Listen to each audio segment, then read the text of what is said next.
ಶಿವಾಜಿನಗರದಲ್ಲಿ ಮತ್ತೆ ಫುಟ್ಪಾತ್ ತೆರವು ಮಾಡಿದೆ ಜಿಬಿಎ. ಏಷ್ಯಾನೆಟ್ ಸುವರ್ಣ ನ್ಯೂಸ್ ವರದಿಯ ಬಿಗ್ ಇಂಪ್ಯಾಕ್ಟ್ ಇದು. ಫುಟ್ಪಾತ್ ತೆರವು ನಂತರ ವ್ಯಾಪಾರಸ್ಥರು ಮತ್ತೆ ಒತ್ತುವರಿ ಮಾಡಿಕೊಂಡಿದ್ರು. ಯಾವ ಜಾಗದಲ್ಲಿ ಒತ್ತುವರಿ ಮಾಡಿದಂತ ಜಾಗದಲ್ಲಿ ಅಧಿಕಾರಿಗಳು ತೆರವು ಮಾಡಿದ್ರು, ಅಧಿಕಾರಿಗಳು ಅತ್ತ ಹೋಗ್ತಾ ಇದ್ದಂತೆ ಇತ್ತ ಮತ್ತೆ ವ್ಯಾಪಾರಸ್ಥರು ಅದೇ ಜಾಗದಲ್ಲಿ ವ್ಯಾಪಾರ ಶುರು ಮಾಡಿದ್ರು.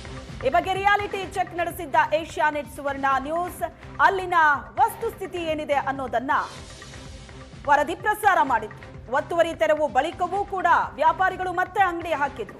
ಏಷ್ಯಾನೆಟ್ ಸುವರ್ಣ ನ್ಯೂಸ್ ವರದಿಯ ಬೆನ್ನಲ್ಲೇ ಮತ್ತೆ ತೆರವು ಕಾರ್ಯಾಚರಣೆ ನಡೆಯಿತು. ಶಿವಾಜಿನಗರದಲ್ಲಿ ಜಿಬಿಎ ಅಧಿಕಾರಿಗಳು ಮತ್ತೆ ಫುಟ್ಪಾತ್ ತೆರವು ಮಾಡಿದ್ರು. ದೃಶ್ಯದಲ್ಲಿ ನೋಡ್ತಾ ಇದೆ ತೆರವು ಮಾಡಿದಂತ ಜಾಗ, ಆದ್ರೆ ಮತ್ತೆ ಯಥಾಸ್ಥಿತಿ ವ್ಯಾಪಾರಸ್ಥರು ಅಲ್ಲಿ ಅಂಗಡಿ ಹಾಕೊಂಡಿದ್ರು.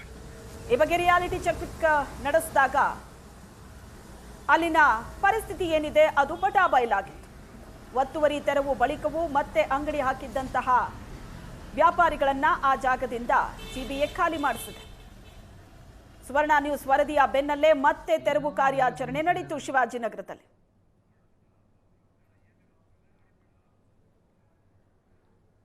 ಏಷ್ಯಾನೆಟ್ ಸುವರ್ಣ ನ್ಯೂಸ್ ನಿನ್ನೆ ವಿಸ್ತೃತವಾಗಿ ಈ ಫುಟ್ಪಾತ್ನ ಒತ್ತುವರಿಯ ಬಗ್ಗೆ ಒಂದಿಷ್ಟು ಸುದ್ದಿಯನ್ನು ಬಿತ್ತರಿಸಿತ್ತು. ನಿರಂತರ ಸುದ್ದಿಗೆ ಇದೀಗ ಒಂದು ಫಲಶ್ರುತಿ ಸಿಕ್ಕಂತಾಗಿದೆ. ನಾವೀಗ ಶಿವಾಜಿನಗರದಲ್ಲಿರುವಂಥ ಮುಖ್ಯ ರಸ್ತೆಯಲ್ಲಿದ್ದೀವಿ.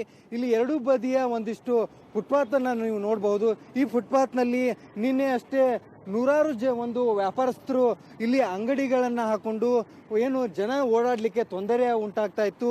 ಇದರ ಬಗ್ಗೆ ನಾವು ಏಷ್ಯಾನೆಟ್ ಸುವರ್ಣ ನ್ಯೂಸ್ ನಿರಂತರವಾಗಿ ಸುದ್ದಿಯನ್ನು ಬಿತ್ತರಿಸಿದ್ವಿ. ಇದೀಗ ಈಗಿನ ಚಿತ್ರಣವನ್ನು ನೀವು ನೋಡಬಹುದು ವಿಜುವಲ್ನಲ್ಲಿ. ಇಲ್ಲಿ ಇರುವಂತಹ ಏನು ಅನಧಿಕೃತ ವ್ಯಾಪಾರಸ್ಥರು ಏನಿದ್ದಾರೆ ಅವ್ರನ್ನೆಲ್ಲ ತೆರವು ಮಾಡಿದ್ದಾರೆ. ಈಗ ಜನರು ಸುಗಮವಾಗಿ ಫುಟ್ಪಾತ್ನಲ್ಲಿ ಸಂಚರಿಸಲು ಅನುಕೂಲವಾಗುವಂತೆ ಆಗಿರುವಂಥದ್ದು. ಈಗ ನೀವು ವಿಜುವಲ್ನಲ್ಲಿ ಕೂಡ ನೋಡ್ಬೋದು. ಎಲ್ಲ ಕೂಡ ಒಂದಿಷ್ಟು ಏನು ಫುಟ್ಪಾತ್ನ ಪಾದಚಾರಿಗಳಿಗೆ ತೊಂದರೆ ಉಂಟಾಗ್ತಾ ಇತ್ತು, ಅದಕ್ಕೆ ಒಂದು ಮುಕ್ತಿ ಸಿಕ್ಕಿರುವಂಥದ್ದು.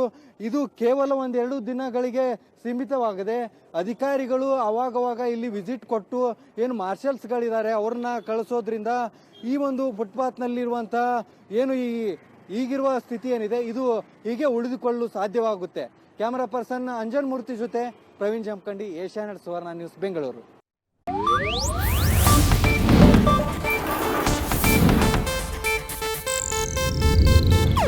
ಇದು ಏಷ್ಯಾನೆಟ್ ನ್ಯೂಸ್ ನೆಟ್ವರ್ಕ್ ಪ್ರಸ್ತುತಿ.